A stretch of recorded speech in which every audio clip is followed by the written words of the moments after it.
Hey, what up, everybody? This is Stevie Breach coming to you today. Today is the Memorial edition of Monday Night Raw, May 26, 2014. And today is the day we find out what the future holds for Daniel Bryan and his WWE Championship. We've all been on this, 2-year-long ride of bringing Bryan back from his woes of WrestleMania 28, of losing the title to Sheamus in a matter of seconds, and thinking that basically Daniel Bryan was never going to reach the peak of that again. At WrestleMania 30, basically we pushed him all the way to the top where he closed out WrestleMania and became the guy. Due to some, bad bumps he's taken over his career, he had to have neck surgery, and basically he's missing the WWE Payback show.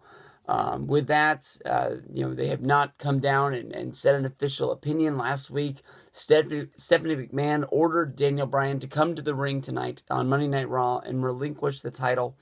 And we're going to see what's going to happen. There's a part of me that thinks that Daniel Bryan, the way that they've booked him over his career in the WWE, is sort of like a pushover guy. And he's been stripped of this title once before at I think after winning the title at Night of Champions, after being cashed in on at SummerSlam, Daniel Bryan won, and the Authority took the belt away for it to be held by Triple H until a true champion could be crowned, saying that the end of the match at Night of Champions was fixed, that they had a crooked referee, and that storyline never really panned out. The referee was suspended, and he just sort of showed up on Monday Night Raw one night. I think that, the way that they've made Daniel Bryan look in the past is that he's just going to walk in and do what he's told. He doesn't want to get fired. He's got a new wife, and he wants to keep his job because it's what he's been working for his whole career. And he'll just hand the title over, and then they'll come up with a new sort of way. What I read this morning was that they would go to Money in the Bank, and instead of having a future title shot on the line, they would put like the 6 biggest number one contenders they would have being like I don't think Triple H would be in there, but I mean, like, you'd have Bryan, you'd have Orton, you'd have, I don't even really know, I guess Kane would be in there. It's hard to really even think who 6 of the biggest main eventers in the WWE are, with CM Punk sitting at home on his couch. Batista's going to be leaving us. I guess you could put like Ziggler and The Miz in there.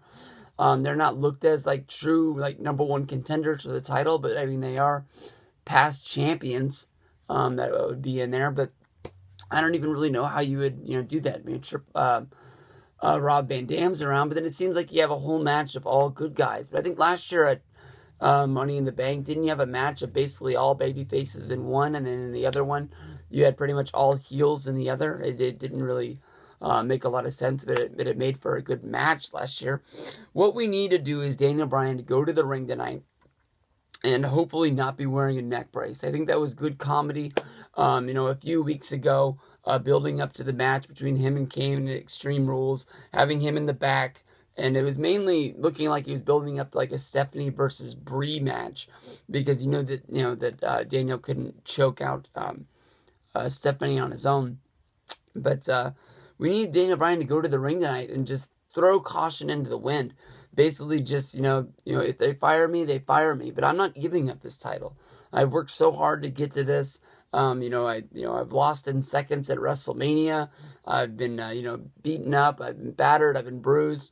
But I reached the pinnacle of a WWE. I have closed out WrestleMania. I've done what CM Punk couldn't do, and that is be the biggest star that there is in WWE, being that guy that's right there next to John Cena.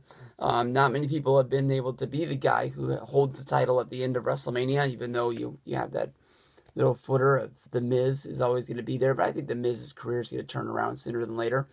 And just say, no, I'm not going to give up the title, and stand up for it. Of course, the whole crowd will be chanting, no, no, no. And then once he is able to call Stephanie a bitch or whatever he's going to do, that everybody will start, chanting yes. But for the most part, it swung when the Authority, storyline first started. It seemed like they held all the power and they could do whatever they wanted to do. But Triple H, with this whole thing of being what's best for business storyline, is sometimes caught up with them. They've came out and they've said that we're going to do this and we're going to do that, and have sort of backed down away from doing it. I still think that Daniel Bryan is going to be at Payback I don't think he's going to wrestle. I think that, he had neck surgery. I think that it's, a little too soon to have him do anything physical in the ring, but there is going to be a time and a place when he does have to go in there. If that means they're going to hold him out all the way until Money in the Bank, just to give him as much rest as possible. But I don't know. I mean, with all the rumors of Kane having his retirement match at Payback in a Buried Alive match, and it's just weird that that's disappeared. I understand that, Kane, hasn't been around either. Well, I didn't really watch all of Raw last week. I don't know if he was around or not, but it seems like all the plans on him is just sort of stopped. But there are some people who think that since Kane was the number one contender going in to the show, maybe they'll just give the title to Kane. But I don't want to see another start and stop with Daniel Bryan. I think we've seen it too much. I think that I don't think that people are not going to care about his. I guess this would be he's on his third reign as WWE champion right now. I don't think that people would care less about his fourth run, but it's just like, we got the confetti bath at WrestleMania, the big long firework display, and it's just every time you do this, it loses a little bit of effect. I know guys like Triple H held the title for 14 times. Cena's held the belt for probably just as many. Ric Flair 16. It just seems like, with each win, it means a little bit less. I think the last time Cena won it was at WrestleMania 29, and, he beat The Rock. They didn't really even play up that he really won the championship. It seemed more to be like Rock's retirement when he won the title. So, I mean, if you do take this belt away from Daniel Bryan, you got to believe that people are not going to think the most of they're not going to think the most of this next title run.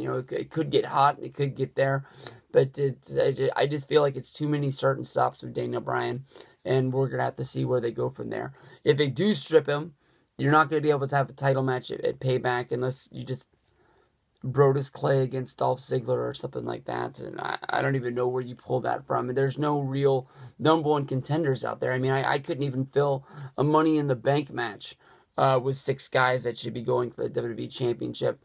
And, everybody's already booked up in matches with Bray and Cena. And then you got Evolution versus The Shield. They got a good card with the network and not having to pay $50 for the show. I think that everybody who has the network is going to watch it. So they're not in a great place, but they are in a good place. We'll have to see what happens. But Daniel Bryan's return on Monday Night Raw. Yes, yes, yes.